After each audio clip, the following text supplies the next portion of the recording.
లాస్య నందిత గారు ఇవాళ ఉదయం చనిపోవడం జరిగింది యాక్సిడెంట్ అయ్యి. అయితే దీనికంటే ముందే తను 2 ప్రమాదాల నుండి అయితే అక్కడ చావు వరకు వెళ్ళి బయటకు వచ్చారనే చెప్పాలి. అసలు ఎందుకు ఇలా జరిగిందంటారు? ఆమె జాతకానికి ఈ యాక్సిడెంట్ కి ఏమైనా సంబంధం ఉండుంటుందంటారా? ఒకటి ఏంటంటమ్మా, చాలా బాధాకరమైన విషయం ఇది.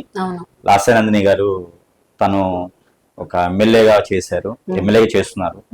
సో తను ఇలాగా అవ్వటం అనేది ఒక బాధాకరమైన విషయం ఇది.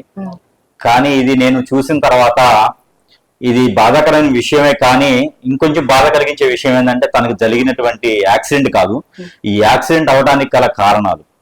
ఈ యాక్సిడెంట్ ఏదైతే ఉందో దీనికి అవ్వడానికి గల కారణాలు వింటే, ఒకటైతే నేను చూసిన దాని ప్రకారంగా, ఆస్ట్రాలజీ ప్రకారంగా కావచ్చు, న్యూమరాలజీ ప్రకారంగా కావచ్చు, ప్రశ్న శాస్త్ర ప్రకారంగా కావచ్చు, నాకు బినిపిటి జ్ఞానంతో నాకు వచ్చిన విద్యలో ప్రకారంగా నేను అసలు ఏం జరిగింది అనేది నేను చూసుకుంటే కనుక దాని ప్రకారంగా అయితే మాత్రం ఇంకొంచెం ఎక్కువ బాధాకరంగా అనిపిస్తుందండి. సానుభూతి కూడా కాదు, ఇక్కడ ఏం చేయాలో కూడా అర్థం కాని పరిస్థితి అనమాట. సో కొన్ని విషయాలు ఎలా ఉంటాయి అంటే, ఆ డాక్టర్ గారు లాగానే మనము అన్ని ముందే తెలుస్తాయి, కానీ మన చేతిలో లేని విషయాలు, ఏం చేయలేని పరిస్థితి.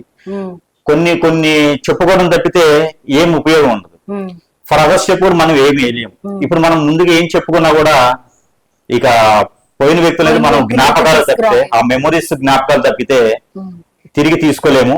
కాకపోతే ఒకటండి, మళ్ళీ ఇలాంటి పరిస్థితి ఇంకొక వ్యక్తికి చేరకుండా ఉండేలాగైతే ప్రయత్నం మనం చేయొచ్చండి.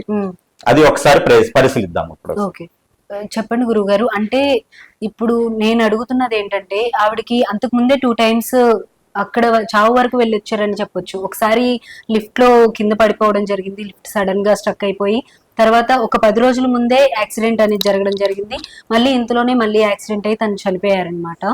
అయితే దీనికంటే ముందు కరెక్ట్ గా లాస్ట్ ఇయర్ ఇదే నెలలో 19వ తారీఖున, ఫిబ్రవరి 19వ తారీఖున సాయన్న గారు వాళ్ళ నాన్నగారు చనిపోయారు. అదే నెలలో మళ్ళీ ఇప్పుడు లాస్య నందిత గారు కూడా చనిపోయారు. ఈ 2 మరణాలకి కూడా ఏమైనా ఉంటుందంటారా? తప్పకుండా అండి, కరెక్ట్ గా అడిగారు మీరు. కాకపోతే ఇక్కడ ఏంటంటే ఎవరు నమ్మకపోవచ్చు, కొన్ని విషయాలు నమ్మసక్యంగా ఉండవు, నమ్మదగినట్టుగా ఉండవు. కానీ ఇక్కడ నిజమేంటంటే వాళ్ళ ఇంట్లో కూడా మళ్ళీ ఇంకొక సంవత్సరం భయపెట్టట్లేదండి. నేను ఉన్న వాస్తవం అయితే చెప్తున్నాను, భయపెట్టట్లేదు. వాళ్ళు ఎక్కడైనా ఒక మంచి గురువు కావచ్చు, ఒక మంచి విద్యోచన దగ్గర కావచ్చు, ఒక మంచి ఎవరైనా పంతులు గారి దగ్గరికైనా వెళ్ళేసి వాళ్ళు ఒకసారి వాళ్ళ జాతకాలు కావచ్చు, వాళ్ళ ఒక పరిస్థితి కావచ్చు, వాళ్ళ ఇంటి వాస్తు కావచ్చు, ఒక్కసారి పరిశీలించుకుంటే చాలా మంచిదండి. ఇంకోటి కూడా వాళ్ళ ఇంట్లో అయ్యే అవకాశం అయితే ఎక్కువగా కనిపిస్తుందండి నాకు. అది కూడా ఎక్కువ కాలంలో లేదు, ఇంకొక 1 year లో వాళ్ళ ఇంట్లో ఇంకొక చెడు కూడా మనం వినే అవకాశాలు అయితే కనిపిస్తున్నాయి.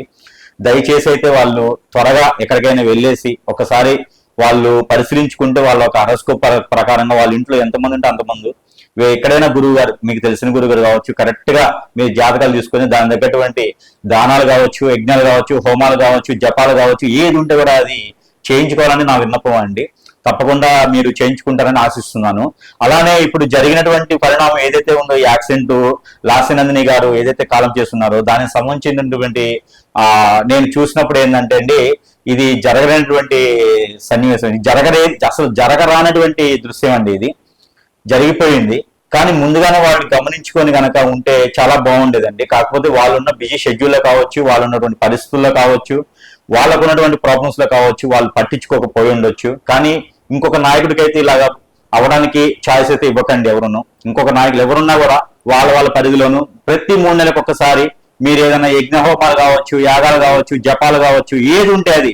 నాయకులు అంటే ప్రజలకి శ్రేయస్సు కోరి ప్రజల సేవ కోసం చేసేవాళ్ళు కాబట్టి ప్రతి నాయకుడు కూడా విన్నపం ఏంటంటే, ఒక హైదరాబాద్ పరిధే కాదు, ఒక ఇండియా పరిధిలో కూడా చెప్తున్నాను, ప్రతి 3 నెలలకు ఒకసారి మీ యొక్క హారోస్కోప్ చూయించుకోండి. మీకు ఏదైనా సరే అక్కడ ప్రాబ్లం అనిపిస్తే కనుక తప్పకుండా కూడా దాన్ని రెక్టిఫై కాకుండా అందరితో దాన్ని స్వస్తి పలికేలా చేసుకుంటే చాలా మంచి జరుగుతుందని నేను మీకు విన్నపం చేస్తున్నానండి.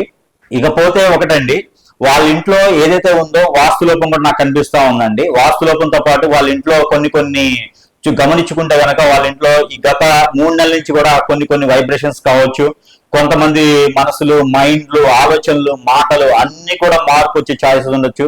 ఒక్కసారి కూర్చొని ఆలోచించుకోవాల్సి వస్తుంది. ఇదన్నిటి కూడా కారణాలు అయితే ఖచ్చితంగా ఉన్నాయండి. నేను చూసిన ప్రకారంగా అయితే కారణం లేకుండా అయితే లేదు. ఖచ్చితంగా కారణం ఉందైతే నేను బల్లగొచ్చి చెప్తున్నానండి ఇందులోను.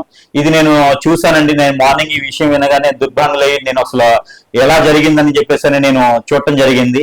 ఇది చూసిన దాని ప్రకారంగా ఆమె హారోస్కోప్ ప్రకారంగా అయితే ఆమెకు ఆయుష్ ఉందండి. ఆమె హారోస్కోప్ ప్రకారంగా ఎమ్మెల్యేకే కాదు ఇంకా మంచి పదవుల్లో కూడా ఆవిడ ఉండేటువంటి అదృష్టం ఆవిడకు ఉంది. ఏదైతే మనం అనుకున్నటువంటి లాస్యనందిని గారు ఉన్నారో ఈవిడికి మంచి మంచి అదృష్టం ఉండేది. ఇంకా పొలిటికల్లో మంచి మంచి క్యాడర్లో ఉండేవాళ్ళు, మంచి మంచి పేరు ప్రఖ్యాతి వచ్చేది ఆవిడకి. అనుకోకుండా అన్ఎక్స్పెక్టెడ్ గా జరగడం అనేది చాలా దుర్భాగ్యానికి గురి చేస్తుందండి. ఇది మాత్రం నేను సహించలేకపోతున్నానండి. కాకపోతే ప్రతి నాయకుడి కూడా నేను విన్నపం ఏంటంటే ప్రతి 3 నెలలకైతే ఒక్కసారి మాత్రము ఏదో ఒక హాస్టల్ దగ్గరికి వెళ్ళేసి చూపించుకుంటే చాలా మంచి జరుగుతుందని మీరు అనుకుంటా ఉన్నాను నేనైతేను. ఒక్కసారి అయితే ఇది చూసుకోండి.